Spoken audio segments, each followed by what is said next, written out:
தேவன் கடவுள் சொல்லுகிறார். யாரை பார்த்து? புதிதாக இணைக்கப்பட்ட தேவனால் இணைக்கப்பட்ட தம்பதிகளை பார்த்து சொல்லுகிறார், நீங்கள் பலுக வேண்டும். ஏன் கல்யாணத்தை செய்து கொள்ளுகிறீர்கள் என்றால் நீங்கள் பலுக வேண்டும், அடுத்து பெருக வேண்டும். கல்யாணம் செய்து கொள்வதின் நோக்கம், முக்கியமான நோக்கமே தேவனுக்கு பிள்ளைகள் வேண்டும். எத்தனை பிள்ளைகள் வேண்டுமாம்? பூமியை நிரப்பக்கூடிய அளவிற்கு அத்தனை பிள்ளைகள், பூமி அனைத்தும் இருக்கக்கூடிய பிள்ளைகள் வேண்டுமாம் அவருக்கு. அத்தனை பேரை ஒரே தம்பதியை பெற்றெடுக்க முடியாது என்றால், ஆணும் பெண்ணும் கல்யாணம் என்ற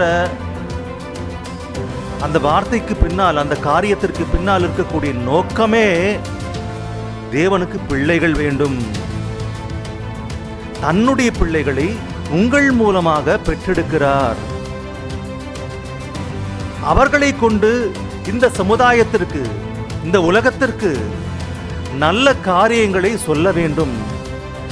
தேவனை குறித்து பெற்றெடுக்கக்கூடிய அந்த பிள்ளைகள், பிறக்கக்கூடிய அந்த பிள்ளைகள் கடவுளை குறித்து சொல்லக்கூடிய பிள்ளைகளாக, கடவுளை காட்டக்கூடிய பிள்ளைகளாக, இந்த உலகத்திற்கே சுடர்களாக, ஒளியாக, நல்லவர்களாக இருக்க வேண்டும் என்பதற்காக தேவன் தனக்காக பிள்ளைகளை பெற்றெடுக்க சொல்லுகிறார்.